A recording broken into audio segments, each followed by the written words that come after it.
महाराज जी, हमने सुना है कि ब्रह्मा, विष्णु और महेश भी किसी और की साधना करते हैं। ब्रह्मा, विष्णु, महेश सृष्टि के उत्पत्ति करता या सीधे शब्द कहें कर्ता, भरता, हरता के रूप में वो हैं। और मूल क्योंकि परमात्मा है तो इसलिए ब्रह्मा, विष्णु और शिव भी उस भगवान की आराधना करते ही हैं। जी बिल्कुल। महाराज जी, आपसे जानना चाहते हैं कि क्या ब्रह्मा जी, विष्णु जी, महेश जी की जन्म और मृत्यु होती है? जन्म और मृत्यु शब्द तो नहीं लगा सकते उनके साथ, लेकिन ये निश्चित है कि कहीं ना कहीं उनकी आयु सीमा है। जब हम त्रिदेव के रूप में उन्हें लेते हैं तो कहीं ना कहीं एक आयु सीमा साथ साथ रहती है। ब्रह्मा जी भी हर सर्ग में, सृष्टि के हर उत्पत्ति में ब्रह्मा जी आते हैं, उत्पत्ति करते हैं, और हर प्रलय में फिर ये देव जो है ये इस विराट परमात्मा में लीन हो जाते हैं। तो इसलिए जन्म और मृत्यु शब्द नहीं, सर्ग और उसके पश्चात उस विराट परमात्मा में एक रूपता, लय होने की स्थिति वो साथ साथ है। महाराज जी, आपसे यहाँ ये भी जानना चाहेंगे कि गीता जी के अध्याय 4 के श्लोक नंबर 34 में तत्वदर्शी संत से तत्व ज्ञान समझने के लिए कहा है। वह तत्वदर्शी संत कौन है तथा उसकी पहचान क्या है? ये बड़ा गहरा और कुछ जटिल सा प्रश्न है।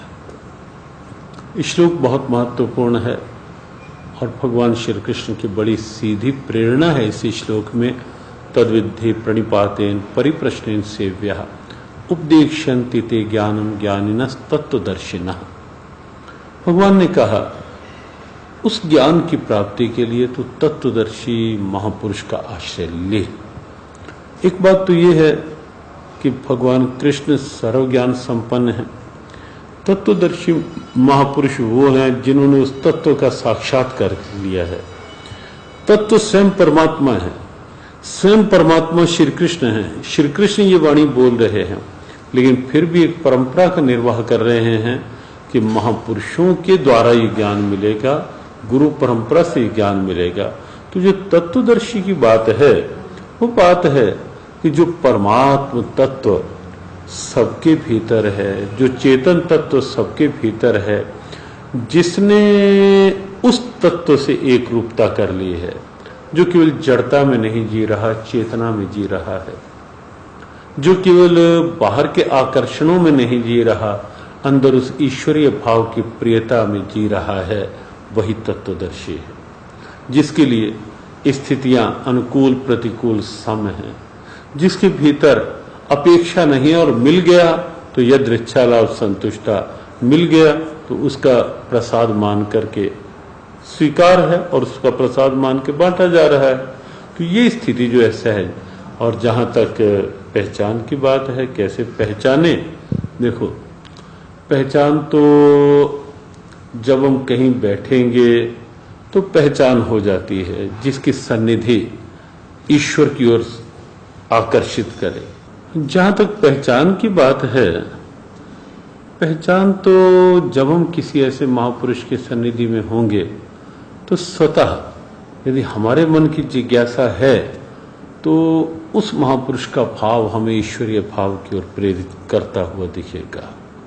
उस महापुरुष की सन्निधि से हमारे भीतर की बुराइयों का दमन होता दिखेगा, भीतर की अच्छाइयां प्रकट होती दिखेंगी और हमें भी लगेगा कि इस महापुरुष की स्थिति, आनंद, सहजता हमें भी उस दिव्यता की ओर, उस तत्व की ओर आकर्षित करती हुई दिखेगी। पहचान तो सन्निधि से स्वतः होने लगती है। बाह्य रूप में हम कहें तो बाह्य रूप में लक्षण, बाह्य वेशभूषा पहचान नहीं है, बाहर का कोई लक्षण पहचान नहीं है। पहचान तो अंदर की अवस्था ही है, जो गीता ने स्थित प्रज्ञा के रूप में कही कि संसार में रह रहा है लेकिन संसार की चाह नहीं है, संसार में रह रहा है लेकिन अनुकूल प्रतिकूल परिस्थितियों में अपने आप को सम रखे हुए है, जो मिल गया जैसा है उसमें संतुष्ट है, प्रसन्न है। ऐसे ढेरों लक्षण गीता ने बताए। तो ये थे स्वामी ज्ञानानंद जी के विचार। और आइए अब जानते हैं जगत गुरु तत्वदर्शी संत रामपाल जी महाराज के विचार। दंडवतम गोविंद गुरु बंधु अविजन सोए, पहले भये प्रणाम तिन नमो जो आगे होए।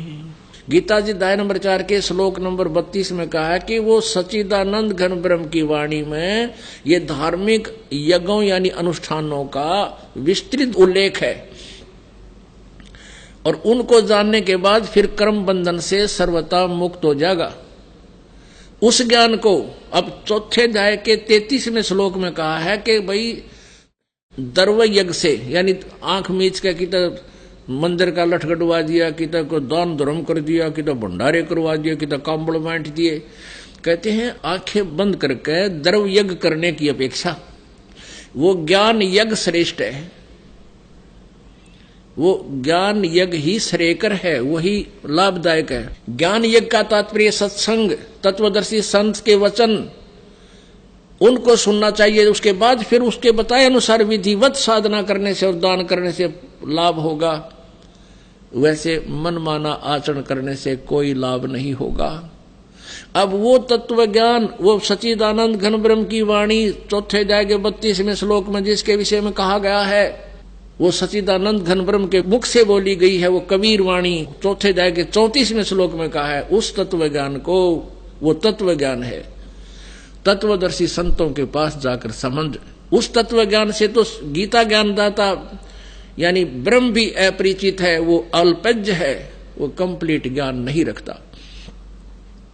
नहीं तो 4 बात और लिख दो, जब 18 अध्याय बोले ये भी कह दो ये बात है, उसमें ये ज्ञान है, ऐसा है नहीं, उसको पता नहीं। ये कृष्ण भगत, ये गुरु नकली कृष्ण जी के उपासक भ्रमित कर रहे हैं समाज को। कहते हैं कृष्ण ही तत्व है, तत्व ही भगवान है, भगवान ही सब कुछ है, श्री कृष्ण ही सब कुछ है, ये परम तत्व है, अविनाशी तत्व है। गीता ज्ञान दाता ने गीता जी अध्याय नंबर 4 के श्लोक नंबर 25 से लेकर 31 तक बताया है कि कोई देवताओं की पूजा करता है और कोई यज्ञ करता है, कोई स्वाध्याय ही करता है, कोई तीक्ष्ण अहिंसावादी व्रत करता है, जैसे मुंह पर पट्टी बांध ली नंगे पांव घूमते हैं। ये सभी साधना करने वाले साधक अपनी अपनी साधनाओं को पाप नाशक मानते हैं, पाप नाशक जानते हैं। यदि उनको ये पता लग जाए ये पाप नाशक नहीं है, ये मोक्षदायक नहीं है, तुरंत त्याग देंगे। लेकिन जो साधना कर रहा है उसको अच्छी मानकर, श्रेष्ठ मानकर ही कर रहा है। श्रीमद् भगवत गीता अध्याय नंबर 4 के श्लोक नंबर 32 में कहा है कि जो साधनाएं अभी मैंने 25 से लेकर 31 तक तुम्हें बताई, इस तरह की साधनाएं यज्ञ यानी धार्मिक अनुष्ठान, यज्ञ माने धार्मिक अनुष्ठान, ब्रह्मणे मुखे सच्चिदानंद घन ब्रह्म की वाणी में, यानी कबीर वाणी में, सच्चिदानंद घन ब्रह्म की वाणी में, परमेश्वर की वाणी में, तत्व ज्ञान में विस्तार से कहे गए हैं। उनको जानने के बाद फिर पूर्ण रूप से सभी पापों के कर्मों के बंधन से मुक्त हो जाएगा।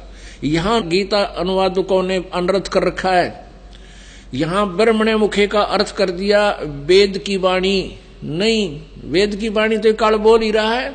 और यजुर्वेद अध्याय नंबर 40 के श्लोक नंबर 10 से लेकर 13 में कि वेद ज्ञानदाता भी ब्रह्म ही है।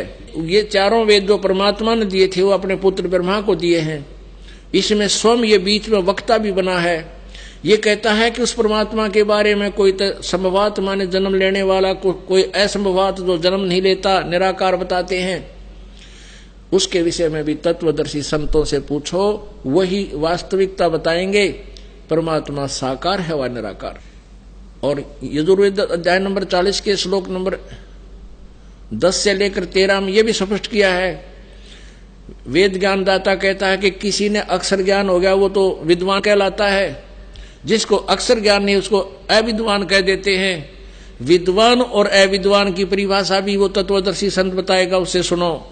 पुण्यात्माओं, परमात्मा पूर्ण ब्रह्म कबीर देव जी स्वयं परमेश्वर थे। वो संस्कृत भाषा से जानबूझकर अपरिचित सिद्ध क्या करते थे ना, वो तो सब भाषाओं को जानते हैं। इसलिए उन्होंने ये राज रखा था कि कहीं आने वाले समय में जो अब परमात्मा ने ये खोलना था भेद, ये अज्ञानी ये टांग ना अड़ा दें कि कबीर जी भी शिक्षित थे, इन्होंने वेदों को गीता को पढ़ लिया होगा। नहीं, तो कहने का भाव ये है कि ये कबीर परमेश्वर 600 वर्ष पहले यही ज्ञान दिया करते थे, उन्हीं का दिया हुआ ज्ञान दास आज आपके समक्ष कर रहा है। तो ये ज्ञानी कहा करते थे वो तो अविद्वान है, उसको संस्कृत भाषा नहीं आती, और सारे समाज ने मान लिया था कि कबीर अविद्वान है। वेद कह रहे हैं ये परिभाषा विद्वान और अविद्वान की नहीं होती। एक अक्षर ज्ञान को सीख ले, जैसे किसी ना संस्कृत भाषा आती है वो इंग्लिश में अविद्वान है, वो पंजाबी में अविद्वान है। एक संस्कृत भाषा के जान लेने से विद्वान और अविद्वान नहीं होता। विद्वान वो होता है जो परमात्मा के तत्व ज्ञान से परिचित है, और वो परमेश्वर कबीर जी थे वो विद्वान। तो कहने का भाव ये है कि वेद भी ऑप्शन छोड़ दिया वेदों ने भी कि उस तत्व ज्ञान को तो कोई तत्वदर्शी संत बताएगा। अगर यहां कोई कहे, गीता जी अध्याय नंबर 4 के श्लोक नंबर 32 में इन्होंने ब्रह्मणे मुखे का अर्थ वेद की वाणी लिख दिया, पर प्रथम तो ब्रह्म माने वेद नहीं होता। इन्होंने तत्व ज्ञान से अपरिचित होकर के ऐसे अनर्थ किए हैं। ब्रह्म तो समझो परमात्मा है, वेद उसका विधान है। राजा का अर्थ विधान संविधान नहीं किया जा सकता। अगर कोई करता है तो वो उस उल्लेख से परिचित नहीं, उसमें लेखक बताना क्या चाहता है। तो गीता जी अध्याय नंबर 4 के श्लोक नंबर 32 में ब्रह्मणे मुखे का अर्थ इन्होंने अनर्थ कर दिया, वेद की वाणी लिख दिया। यहां लिखना था सचिदा